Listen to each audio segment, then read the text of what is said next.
En esta mañana traemos un mensaje que se llama Provocando la bendición. Dígale que está a su lado, provocando la bendición. Dígale, tú tienes que ser un provocador del reino de los cielos. Tenemos que provocar nuestra bendición, amén. Mire, nuestra naturaleza como hombres que somos, nuestra naturaleza carnal es de maldad. Y como carne o carnalidad, como maldad, es muy sencillo, es muy simple ver lo malo de las circunstancias. La carne está acostumbrada a la maldad, por lo tanto para nosotros es muy fácil ver la maldad en todo. Pero una cosa es ver con los ojos de la carne y otra cosa muy diferente, andar con los ojos del Espíritu. Muchos de nosotros nos gastamos más tiempo viendo las cosas malas que viendo los buenos detalles que tiene Dios con nosotros. Y no vamos a poder entender cómo vamos a provocar la bendición si no dejamos la miopía espiritual. Amén. Hay personas que ven al diablo en todo y lo ven por todo, pero no ven también el poder de Dios en todo. Dice la palabra que ni una hoja de un árbol se mueve sin su voluntad. Romanos 8 nos enseña de que ahora pues ninguna condenación hay a los que estamos en Cristo Jesús, no los que andamos conforme a la carne, sino los que andamos conforme al Espíritu. Amén. Pero vemos lo malo en todo. Vivimos criticando y la crítica es un síntoma de carnalidad. La palabra de Dios no nos ha llamado a ser críticos, nos ha llamado a ser restauradores. Nuestro propósito como cristianos no es andar criticando por ahí a todo lo que se nos antoja y se nos acontece. Es muy fácil ser un crítico, pero es muy difícil o es más complicado ser un restaurador. Ver los pequeños detalles que Dios tiene de Dios, que hay de Dios en la vida de los demás. Ver esos pequeños detalles que son para bendición. Un provocador de la bendición de Dios entiende cuáles son esos minúsculos detalles del Señor que están hablando de la vida nuestra para comenzar a arrebatar eso que es bueno para nuestras vidas. Tú tienes que ser un provocador, pero tienes que dejar la miopía espiritual. Tienes que comenzar a andar en los ojos, en las gafas, en los lentes del Señor. Ponerte la visión de Jesús y entender cuál es el propósito de todo lo que acontece a tu alrededor. La crítica es muy carnal. Dios no nos ha llamado a juzgar. Dios nos ha llamado a ser restauradores.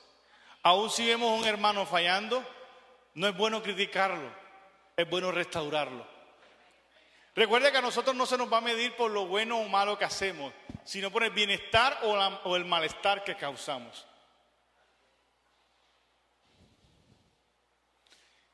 Para provocar la bendición hay que entender esto. Miren, muchas iglesias y mucha gente hoy día le pide a Dios que apruebe sus planes en vez de preguntarle a Dios cuáles son los planes de Él con ellos. Señor, vamos a hacer este evento. Quiero que quede magno, que quede tal cosa. Mira que viene el predicador fulano, mira que viene el predicador sutano, mira que viene el salmista que tiene los últimos Grammy. Mira que pasó esto otro. Pero no le preguntamos al Señor cuáles son los planes que tiene Dios con todas las cosas que nos rodean. Estamos acostumbrados a pedirle a Dios que apruebe nuestros planes, pero no estamos acostumbrados a pedirle al Señor que nos ayude a entenderlos de Él. Estamos aquí. Un provocador entiende esto. El provocador de la bendición entiende esto. Tú tienes que provocar el favor de Dios a tu vida, a tu familia, a lo que te rodea. Tú tienes que provocar el favor de Dios, tú tienes que provocar los cielos hacia ti. Los cielos conspiran a tu favor, pero tú tienes que entender los minúsculos detalles y no lo vas a poder ver mientras que tengas puestos los ojos de la carne. Amén. Romanos 8 dice, ahora pues ninguna condenación hay a los que están en Cristo Jesús, los que no andan conforme a la carne, sino conforme al Espíritu. Por cuanto era débil por la carne, versículo 3. Jesús condenó el pecado en la carne porque los que son en la carne piensan en las cosas de la carne, pero los que son del Espíritu en las cosas del Espíritu. Es nuestro deber entender el propósito de lo que sucede a nuestro alrededor para convertirlo en el Señor. Dice la palabra que de lo vil y menospreciado sacó Dios para avergonzar a los sabios de este tiempo. ¿Por qué de lo vil y menospreciado sacó el Señor? Porque Él no está viendo lo vil ni lo menospreciado. Él está viendo el poder de Dios en esa vida. Cuando Dios mira tu vida, no está mirando lo malo que eres. Dios está mirando el poder de Dios que puede ser desatado a través de ti. Es que muchos creemos que esto de ser usado por Dios es de gente especial. No es de gente especial. Lo único que requiere el Señor es un corazón dispuesto para servirle a Él. Y en sus manos entonces serás especial tesoro. No es de gente especial, es de gente ordinaria y común. Cuando uno ve con los ojos espirituales entiende el todo. Cuando uno ve con los ojos de la carne entiende solo una parte. Y es necesario abrirnos a eso. ¿Qué dice 1 Corintios capítulo 1 versículo 28? Y lo vil del mundo y lo menospreciado escogió Dios, y lo que no es, ¿para qué? Para deshacer lo que es. Mire, lo que sale del corazón, lo que está en el corazón sale por la boca. De la boca se confiesa para salvación o para perdición. De la boca tú confiesas vida o confiesas muerte. Pero eso que confiesas por tu boca sale de tu corazón. Y de toda cosa guardada uno debe guardar ¿qué? El corazón, porque de él mana la vida. Dice el salmista. Pero lo que entra al corazón entra ¿por dónde?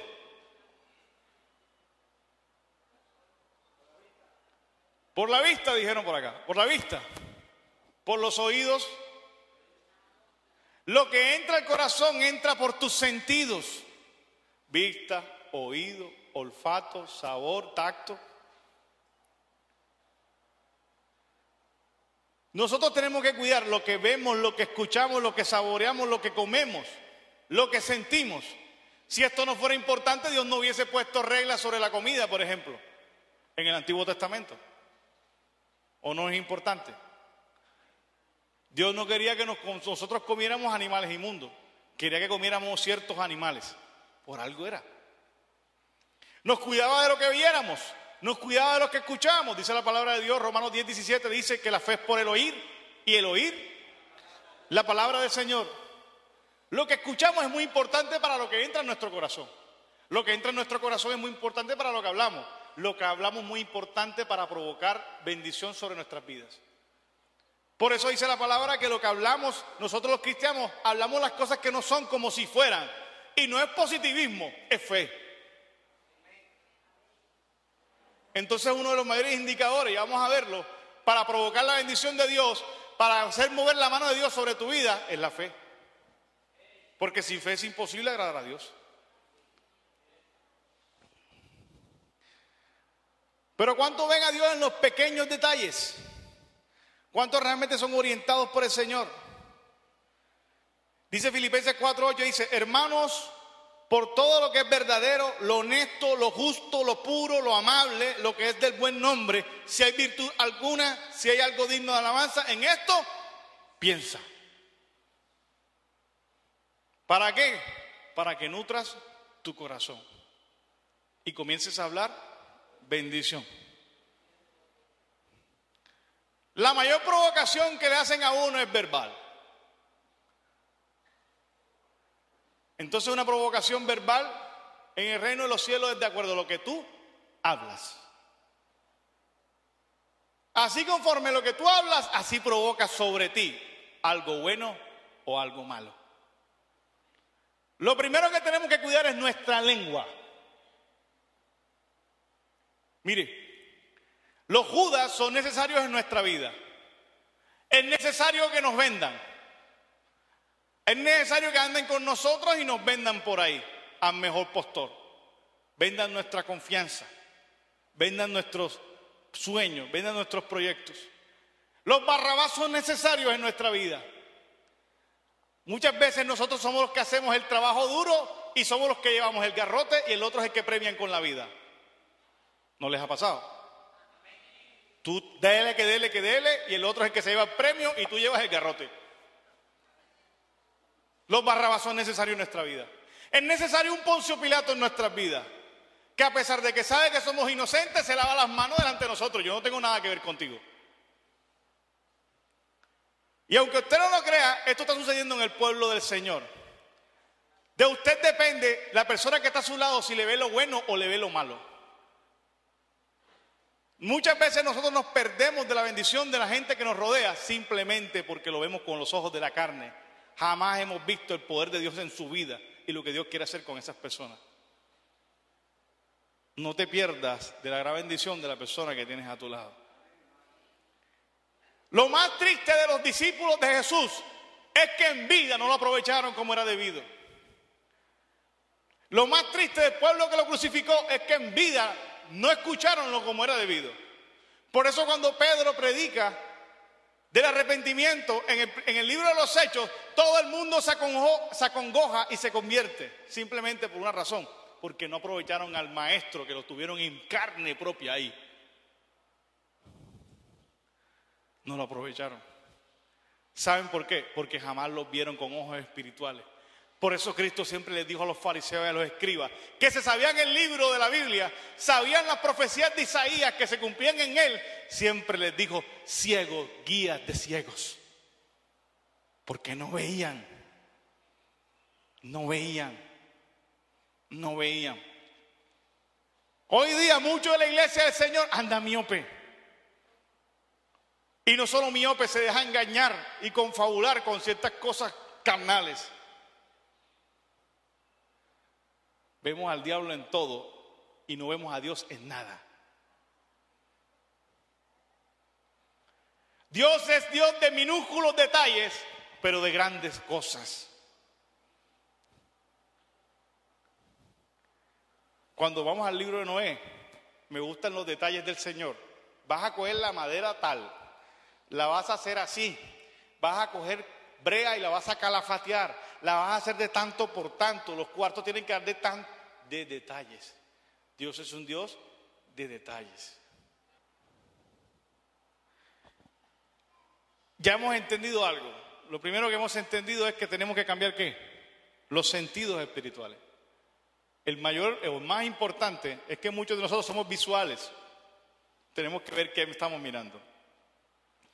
Tenemos que escuchar, saber qué estamos escuchando, saber qué estamos sintiendo, saber qué estamos comiendo, saber qué estamos oliendo. Dice la palabra que la presencia del Señor hay que olor fragante. Es que Dios habla también de todos los sentidos. Dios habla de olor fragante. La obediencia es un ¿qué? La gente obediente al Señor huele rico. Dígale que está a su lado, tú hueles rico. Hay unos que huelen a chinchulín, desobediente como cabra montañés. Cuando usted es obediente al Señor, usted despide un olor. Mire, cuando la gente está en posesión demoníaca, despide olores nauseabundos. Cuando usted está en la santidad del Señor, usted huele chévere.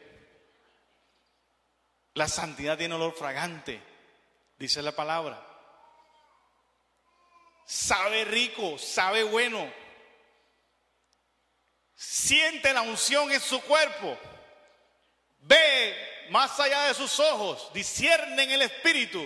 Escucha la voz de Dios.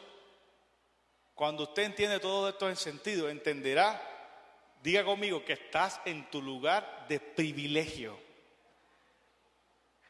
No importa la circunstancia en que tú encuentres, esa es tu posición de privilegio. Tú estás en tu posición de privilegio. No importa la palera que te estés llevando. No importa en el lugar oscuro y recóndito que estés. Ese es tu lugar de privilegio. Porque cuando entiende que tú eres un provocador de Dios, el Judas, el Barrabás, el Pilato, la gente que te flagela, la gente que te latiga, la cruz misma es para la gloria del Señor. Mire, rueda fuerte si es para él.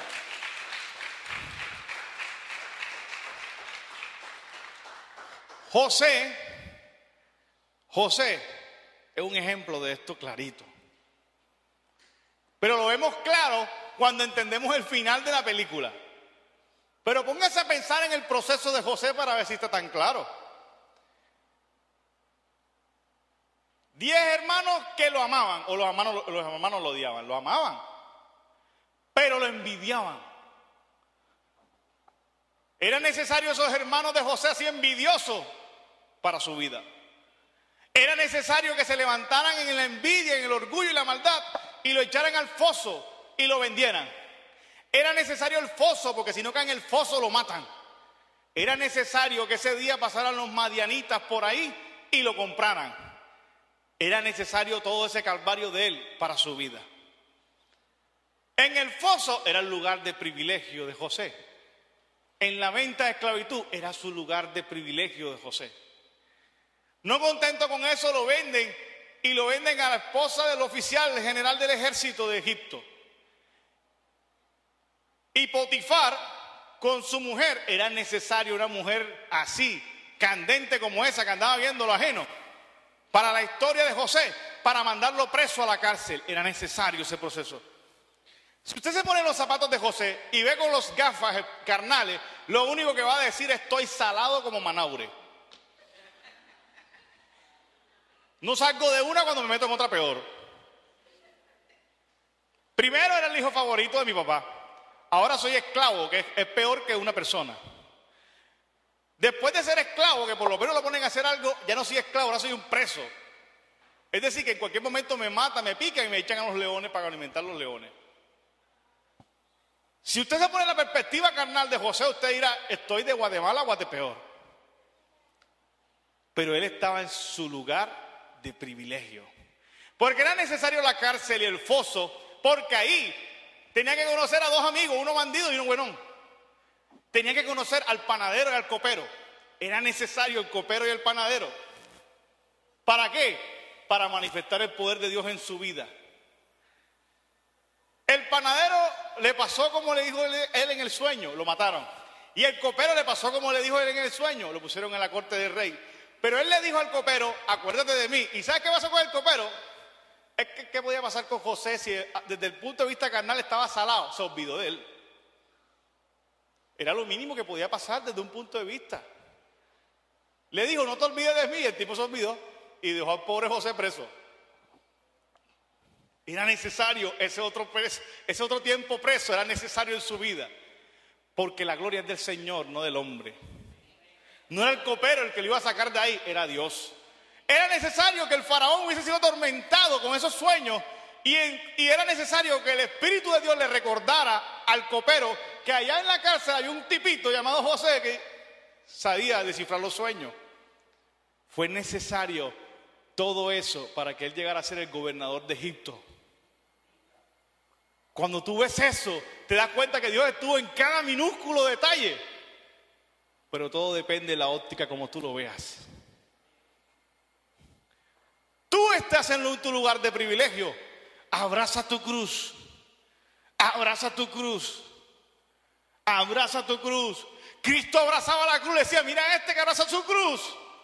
Ese era su lugar de privilegio, el madero. Porque a pesar de que iba a cargar el pecado del mundo y se sintió solo, le dijo: Padre, ¿por qué me has abandonado? Sabía para qué había nacido. Sabía que él era el Mesías. Sabía que se sentaría a la diestra del Padre. Sabía que él no le estaban quitando la vida, él la estaba entregando como sacrificio santo y puro. Jesús sabía muy claramente cuál era su propósito de vida. Sabía quién era, qué era y por qué lo hacía y para qué lo hacía.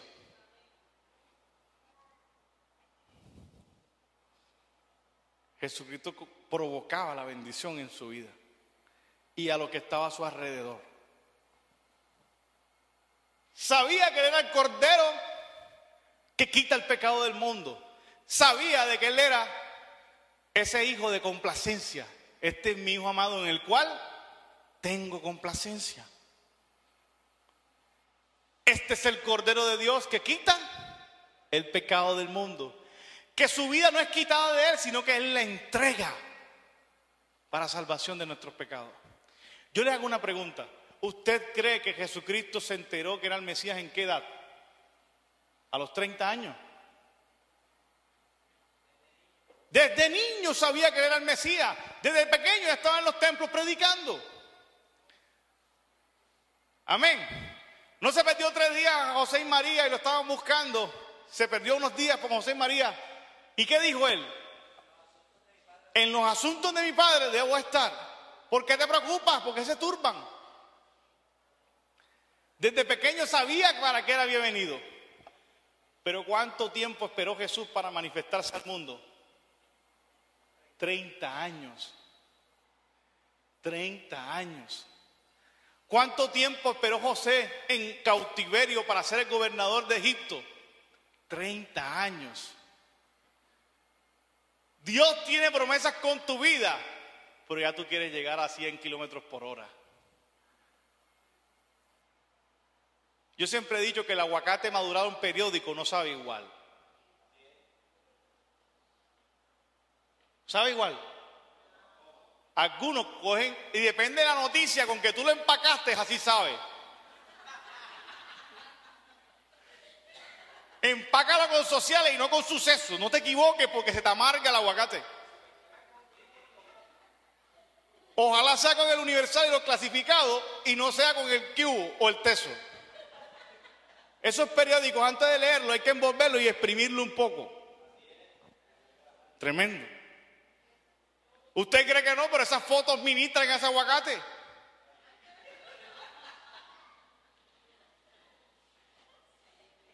Dice la palabra de Dios que nosotros llevamos unción en lo que tenemos. La capa de Elías hace milagros. El manto representa algo. Mire, en lo que usted está, usted imprenda lo que es. Usted tiene que cuidar lo que ve y lo que escucha. Esto es importante porque si no, no sabrá provocar el reino de los cielos. La bendición que está a su favor. Es que estamos muy entrenados a ver lo malo. Pero nos falta entrenamiento para ver lo bueno.